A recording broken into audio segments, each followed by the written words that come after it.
तो कहते हैं कि मनुष्य को सबसे पहला जो उपाय है स्वस्थ रहने का, शरीर को भी और मन को भी। स्वस्थता दो प्रकार से होती है, एक शरीर से और एक मन से।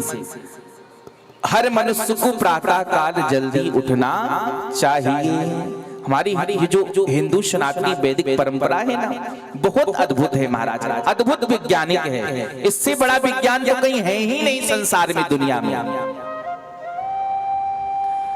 शास्त्र कहते हैं मनुष्य को प्रातः उठना चाहिए और प्रातः उठकर ही हमारी साधना प्रारंभ हो जाती है। अभी आप बिस्तर पे हैं और बिस्तर पे ही आपकी पूजा चालू हो गई। प्रातः उठे जल्दी और उठकर क्या करें? हाथों का दर्शन करें। प्रभाते कर दर्शनम, कितनी सुंदर बात है। और दर्शन करते हुए क्या कहें? कराग्रे बसते लक्ष्मी, कर मध्ये सरस्वती, कर मूले तु गोविंदम, प्रभाते कर दर्शनम।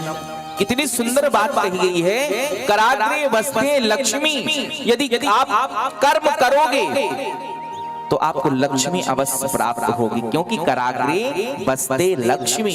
आप मेहनत करोगे, परिश्रम करोगे तो आपको लक्ष्मी अवश्य प्राप्त होगी। कराग्रे बसते लक्ष्मी। और जब आपने मेहनत करके जो धन कमाया है ना, उस धन का यदि आप सदुपयोग करोगे, धन को धर्म में लगाओगे, तो कर मध्य सरस्वती। उस धन के माध्यम से जब आपने अपने धन का सदुपयोग किया, अब देखिए हमारे शुक्ला जी ने कहां रहते हैं, कहां निवास है, क्या कार्य है, लेकिन कहा नहीं, मेरे पास जो भी ठाकुर जी ने दिया है उसको ठाकुर जी के चरणों में लगाना है, सत्कर्म में लगाना है। और महाराज, धर्म करने से कभी धन घटता नहीं है। संतजन कहते हैं ना कि तुलसी पंछी के पिए घटे न सरिता नीर, अधर्म किए धन ना घटे, है सहाय रघुवीर। तो यदि आपने जो धन कमाया है उस धन को आप धर्म में लगाओगे तो कर मध्य सरस्वती, अर्थात आपको ज्ञान भी प्राप्त होगा।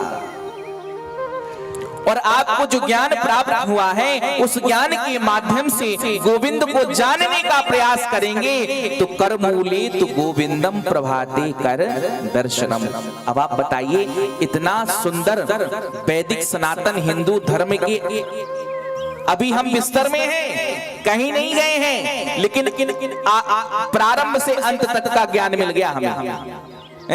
मिल गया कि नहीं मिल गया? हो सकता है इतनी सुंदर संस्कृति है किसी धर्म में। अरे महाराज, हम कितने भाग्यशाली हैं, कितने सौभाग्यशाली हैं कि हमें गोविंद ने इस हिंदू वैदिक सनातन धर्म में हमें जन्म दिया है महाराज।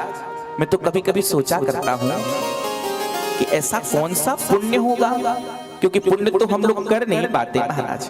ये तो मेरे ठाकुर की परम कृपा है, अहेतु की कृपा है जो हमें इस भारत वर्ष में जन्म दिया।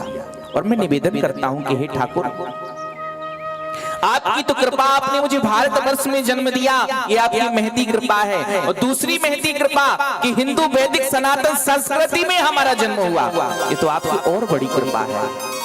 और गोविंद, आपकी तो सबसे बड़ी कृपा यह है कि एक ब्राह्मण परिवार में, एक ब्राह्मण कुल में मुझे जन्म दिया महाराज। ये तो आपकी सबसे बड़ी कृपा है मनुष्य जीवन के साथ साथ। और महाराज, दूसरी कृपा यह है कि बचपन से ही अग्रजों का, संतों का आशीर्वाद मुझे प्राप्त हुआ।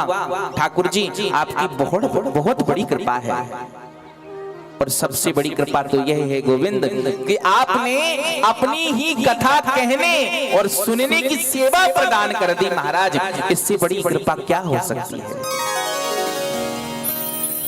मैं तो कहता हूं, हे गोविंद, हे ठाकुर, तेरी कथा कहते कहते ही ये प्राण निकल जाए, अंत समय तक तेरी कथा का सानिध्य और तेरी कृपा रहे। सुकाचार्य महाराज बड़ा सुंदर भाव प्रकट कर रहे हैं। अभी देखिए, हम बिस्तर से उठे नहीं हैं, लेकिन जीवन का सार समझ में आ गया। फिर क्या करें? अपने हाथों का दर्शन करें महाराज, और फिर माता पृथ्वी को प्रणाम करें।